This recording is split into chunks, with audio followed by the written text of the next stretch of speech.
Covering news where you live. This is 5 News. Well, thanks for joining us for the latest news and weather on this Monday. I'm Tiffany Lee. Hundreds of victims are still in need as we head into our second week since multiple deadly tornadoes tore through northwest Arkansas. State officials are now reporting 10 people died either directly by the storms or from complications soon after. 2,400 homes have been marked as damaged and 54 are destroyed across 18 counties. Governor Sanders says recently approved assistance will go a long way towards helping Arkansans get back on their feet. Federal government approved the major disaster declaration, which will allow us to have a significant increase in resources and offer additional assistance to communities around the state that have been impacted by the storms. Meanwhile, Governor Sanders and other state officials were in Rogers over the weekend, helping clean up debris alongside Samaritan's Purse. They're a humanitarian organization that responds to disasters in the U.S. and abroad. Volunteers spent the day clearing debris from a home that was affected by the storms. Arkansas men's basketball coach John Calipari also pitched in to help. The Rogers School District has released their operational schedule through June 7th this week, Monday through Friday. The Donation and Distribution Center will be open from 8 to 4. The high school says that they will provide breakfast at 8 and lunch at noon on these days. And if the recent storms cause a loss or interruption of your job or self-employment, you could get unemployment insurance. The Department of Workforce Services says that when you fill out your application, select the box laid off/storms if that is the reason that you're filing for unemployment. You can file at the website on your screen or the Mobile Workforce Center Monday through Friday, 6 a.m. to 6 p.m. and Sunday, 7 a.m. to 6 p.m. at Rogers High on South Dixieland Road. Meanwhile, Benton County officials are encouraging you to drop off your debris from the storms at 3 locations. Now, that is the vegetative debris, and they're only accepting yard waste as of right now. But the city of Rogers is now taking construction materials.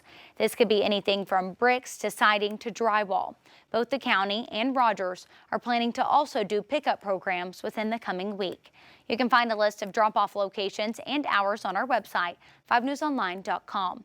Well, before we get to more news where you live, let's go ahead and check in with Zach for a look at today's forecast. All right, hey, we have a chance for more scattered showers and thunderstorms coming in. We're watching isolated to scattered showers during our Monday morning, picking up after sunrise, especially by mid-morning through the late morning hours. We've also got more energy back towards the west. It's going to keep that scattered shower and thunderstorm chance alive as we go through our afternoon. We'll have to watch the showers and thunderstorms in the morning hours. They'll have the capabilities of frequent lightning and a few pockets of hail, maybe small hail up to the size of quarter, $half size for a few of those thunderstorms. Shouldn't be widespread, but possible. And then as we get into the afternoon, we'll have more of a damaging wind threat with some clusters of showers trying to push from west to east across 5 country. Again, could see with these Boeing segments here, some damaging wind gusts impacting parts of the river valley, even northwest Arkansas. We'll linger with an isolated to scattered shower chance through the evening and into the overnight. We'll have another chance for showers and thunderstorms, likely increasing again as we go Tuesday night into Wednesday morning. Tiffany? Thanks for that, Zach. Well, a Fort Smith couple finds themselves in the middle of a crisis. They're in the process of trying to bring their adopted son home from Haiti. 5 News anchor Darren Bobb tells us the crisis centers around the turmoil that's going on in that country and an adoption policy in the U.S. Sarah and Matt Smithson lived in Haiti for 10 years as missionaries. During that time, they met Jeffney, a 15-year-old Haitian. They began the process of adopting him when they lived there. However, because of gang violence there, they had to move back for their own safety, but they couldn't bring Jeffney back with them because the adoption hadn't been completed. They advised us continue on with your adoption, and once that's completed, come back and we'll get you out, basically is what they said. And then all the gang stuff just escalated, and things has just deteriorated dramatically. The process can't be complete, and because the process can't be complete, our only hope is Department of Homeland Security giving us humanitarian parole. I'm asking for help because right now I'm feeling very depressed. I'm in a level of stress where I can't think straight. I'm trying to do my best to behave well, so I'm asking for help. People who live outside of the United States, like Jeffney, may be able to request parole into the U.S. based on urgent humanitarian reasons. The Smithsons say they applied, but they were denied based on a federal policy that doesn't recognize the method they use to adopt Jeffney. We shouldn't be excluded just because we went through one approach because we were living there versus families that were living in the United States that approached it a different fashion.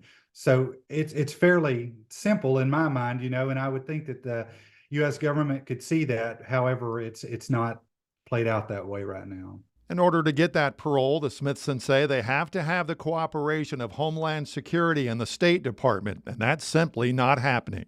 The Department of State is blaming the Department of Homeland Security, and they are blaming Haiti.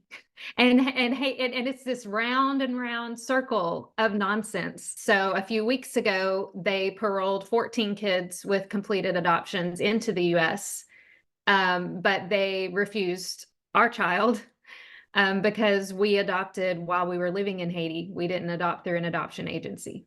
In the meantime, they say they will not quit until Jeffney is on American soil. Well, he's our son. We can't stop.